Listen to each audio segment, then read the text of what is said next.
see, I'm starting to get my wall coverings in here.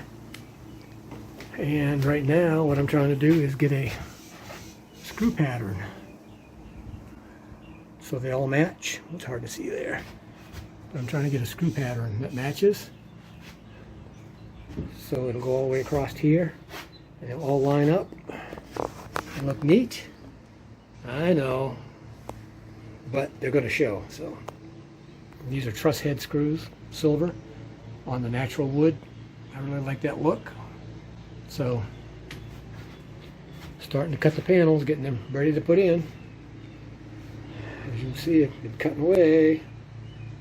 Alright, back to work. Well, this is my setup for doing long cuts. I have a Bora, over 8 foot long straight edge, and then I use clamps. I know what my distance is on the inside of the blade to the edge of the guard. I don't have all that fancy stuff. You know, if I was doing it every day I would, but this gets me by. I can cut within a 1/16 pretty well, so it's good enough for me. You really don't need all that expensive equipment to do basic work. My shuttle bus I completely built with Ryobi battery powered tools. The trailer will be built with battery powered tools. Well, little by little, it's getting there. A couple minor little setbacks, nothing major. I've got a strip over here to put in and a strip back here to put in. I didn't compensate for the offset, so I got a little strip to put in there, but that's inside the cabinet. I'm not going to worry about it. I'm not going to cut another whole sheet just because of that. It's too expensive. So, got to cut one for the inside here as well.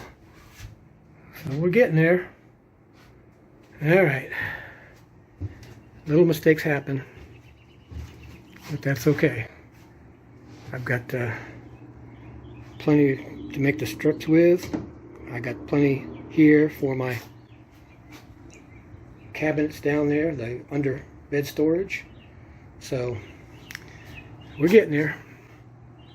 Once I get all these pre-fit, I'll take them apart, take them off, and clear coat both sides, so there won't be any warping later on if it gets very humid like it does here on the East Coast.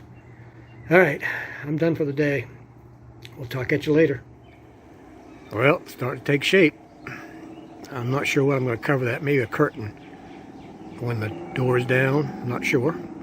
But I went and picked up some more materials today. So, gotta keep on keeping on, I guess. Keep an eye out. I'm making progress. Well, you've got to do what you got to do. These are the indoor panels that I'm clear coating. And I wish I had a paint booth. I could spray them. It'd be a whole lot nicer. But they're not coming out too bad, considering. I made them nice and glossy, so they're easy to keep clean.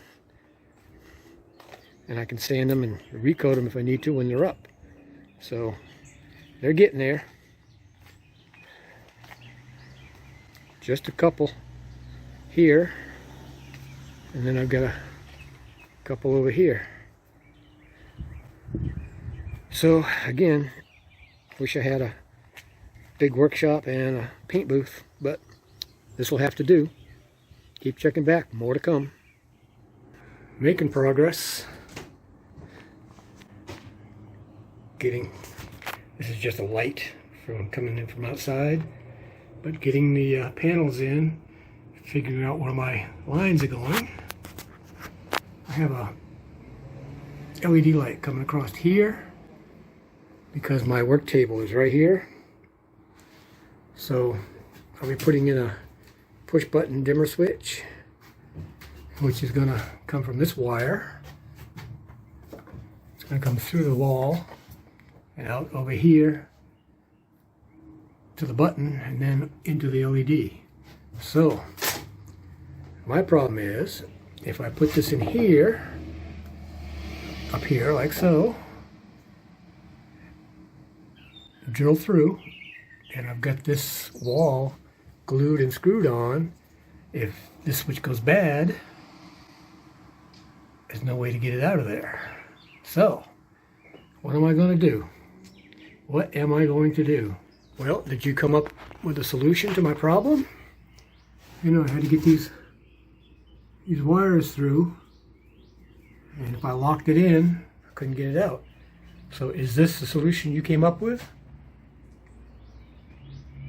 Just a little bump out. And when I stain this, it'll be the same color because there'll be a cap on here. So, got a little fill to do in here. You know, best laid plans.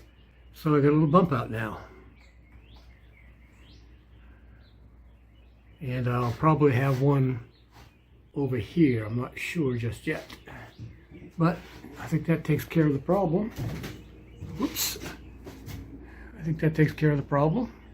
Like I say, when I stain it, it'll go darker. Be a lot closer to this. So what do you think? Think that'll work? Hope so. I try to be good about lining up the screws. So here you can see I can't see where this vertical is, so I marked it before I put this panel all the way to the top, so I can find where my verticals are. So then I just take a level and come down, and there's a screw, and there'll be one down there also. I try to keep them looking neat, and then of course I mark where I can see. Here's my horizontal going across, another horizontal. And this is a filler I have to put in because 4-foot material doesn't reach all the way. Then on here, before I put the end cap on, you can see I marked the horizontals here and again down here. So this gives me a good way to make the screws all look uniform, which is nice, you know. And I like the wooden screw look. I had it in my shuttle bus, so I'm using it here also because I like it. All right, more to come. All right, getting ready to build a underbed cabinet right here, which will go up 16 inches and be 19.5 inches deep. So as you can see, I've got the front face pretty much built. And so I'll get this in and we'll get busy. Well, the front face is in, attached to the floor and the sides here. I went vertically on this for just to save some space. It's only 1.5 inches, but you know, it's better than nothing. So bedding and stuff will go down here. No telling what else. Some tools maybe. No telling. Alright, there's the face. Alright, next